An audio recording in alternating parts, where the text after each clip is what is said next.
You might encounter him in the basement, and if you do, run for your life. They're all over Poland, and here are the consequences of being bitten. These are just 2 of a dozen or so more or less accurate articles I found about a certain spider, which is the main character of today's episode. It's one of the bigger and more massive spiders found in our country. But is it really dangerous? Should we be afraid of it? Should we run away if we encounter such a rascal in the basement? Let's find out. Fun fact, the 2 articles I mentioned that talk about the cellar spider don't actually show a cellar spider in the photo, so that's about the level of those articles. Sadly, this outdoor episode likely won't be released as it's a complete failure, my friends. Just to remind you, I'm at the site of Eriogaster catax, which is a beautiful fluffy moth, very rare in the country. And I know that it occurs here, but despite my persistent searching, I haven't found a single specimen. And now there should be specimens. Or maybe I'm doing something wrong. However, there's still hope that we'll find something because there's a pile of rubble over there. As we know, different things can lurk under rubble. So maybe there's something lurking under this rubble too. That's what the rubble looks like, and hey, what's that? Ooh, so you have to be careful, my friends, because, well, you really have to be careful. I just took a tick off myself, but that's nothing yet. Listen, here on this blade of grass, on this light one, there's another tick sitting, this time the common one, Ixodis. I'll show it to you in macro in a moment. And here there's another tick sitting at the end of this one. Can you believe that?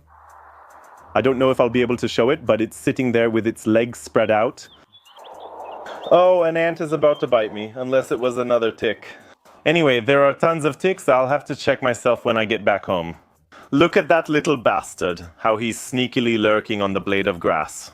And I've already seen like 5 of those ticks, so we need to get out of here. Because seriously, this is starting to get not cool. There are a lot of them here. Alright, but let's pick up the rubble. I don't expect miracles here. What do we have here? A spider, some pill bugs. And here? Nothing. And here? Nothing here either. Okay, I take back what I said. I fully take back what I said. Maybe this episode isn't lost after all, because I think I found something cool. If it's what I think it is, we'll have a whole episode. Let's see. I don't have a tick. I don't have a tick. Just hope it doesn't run away now, because if it does, that'll really suck. And let's make it a bit brighter. Listen, look. Here. No. Show it. There's a spider sitting. And it's quite a big spider. But it's a huge beast. Jesus Mary. Just don't run away. Don't run away. Don't run away. Hold on. Let's record this. What are you? Is this what I think it is? Is this a nest? Show yourself. That's definitely a nest. That's awesome. So without any unnecessary fuss, we'll try to catch him unless he's already gone somewhere. Hey, no way, he went somewhere. What a mess. Don't tell me he got away from me. He couldn't have gotten far, it's huge after all. Oh, I found another spider or something, but no. I need a saddle. Where are you? Well, that's kaput.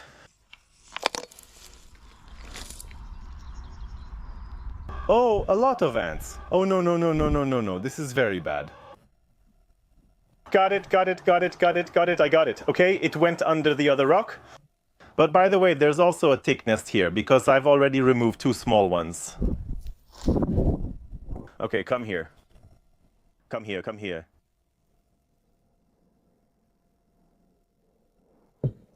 There it is.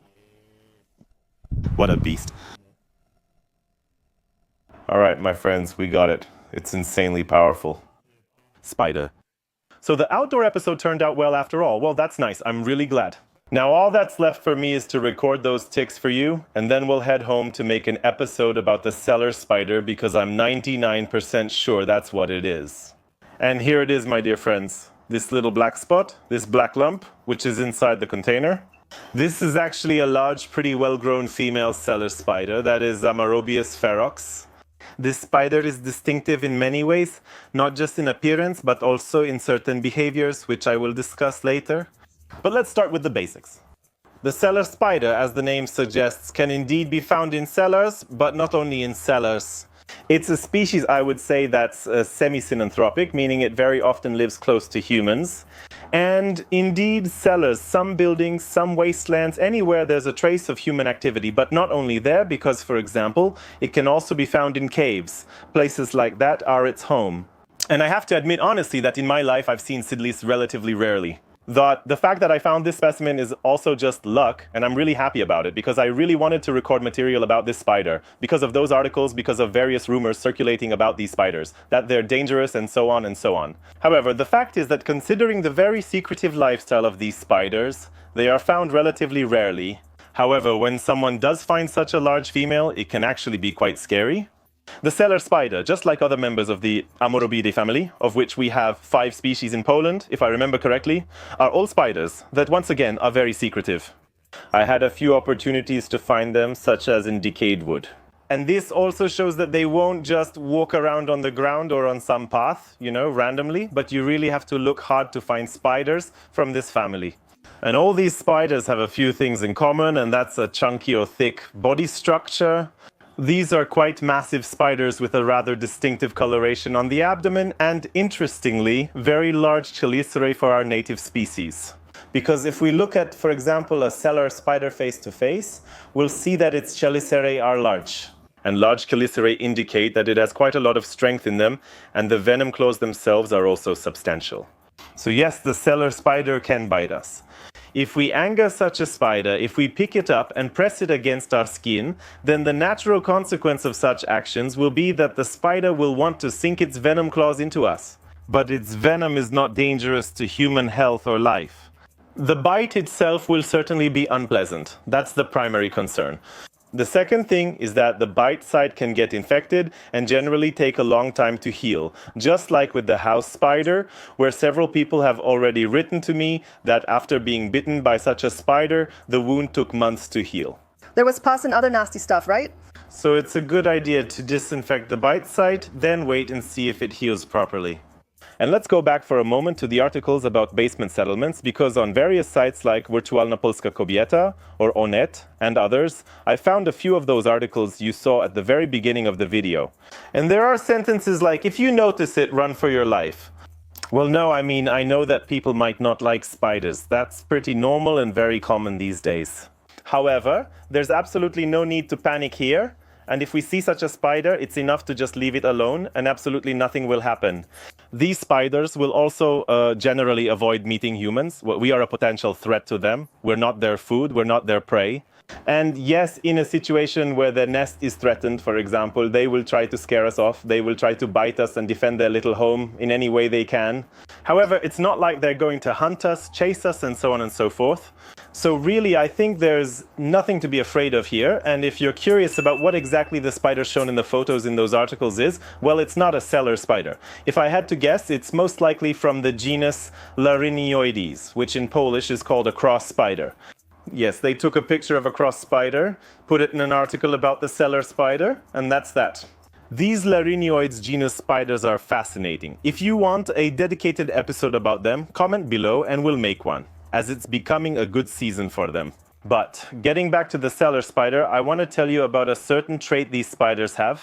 And among absolutely all the spiders I've ever recorded about in the 5 years of running this channel, cellar spiders are probably the example of one of the most extreme techniques of caring for their offspring.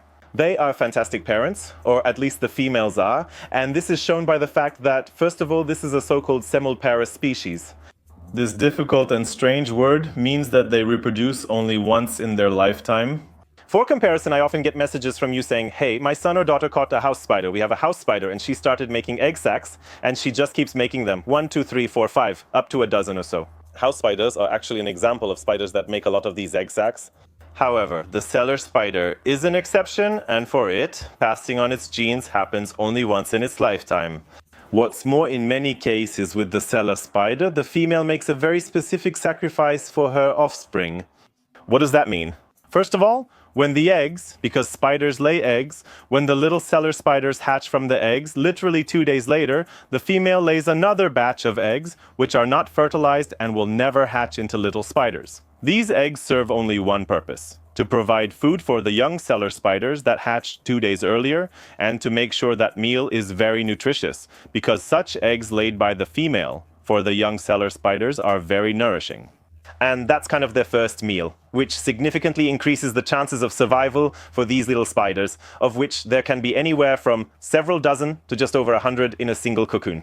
So that's not really a huge number either. Spiders can lay cocoons with thousands of eggs. For instance, the giant tarantula, Lechiodora parahibana, can produce cocoons containing up to 3,000 eggs.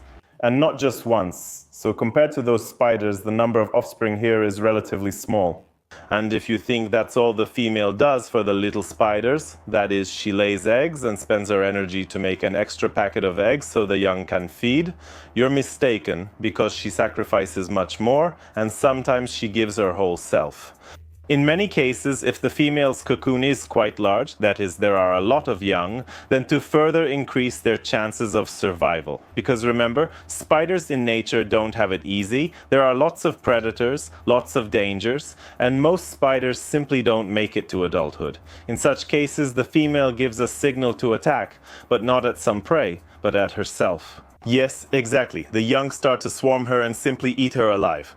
And the female sacrifices herself. Because such a female is, of course, very nutritious for the young spiders, she sacrifices herself and allows the young spiders to eat her completely.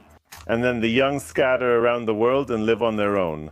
So I think this is the greatest sacrifice a female of this spider species can make for her offspring. To sum up, despite its ordinary appearance, the cellar spider can lead an extraordinary life, which ends quite brutally, but that's just the way nature is. And once again, these spiders, although they may look scary to some, aren't that bad, and definitely won't attack us if they're not disturbed. That's all for today. Let me know if you enjoyed the video. See you next time. Bye.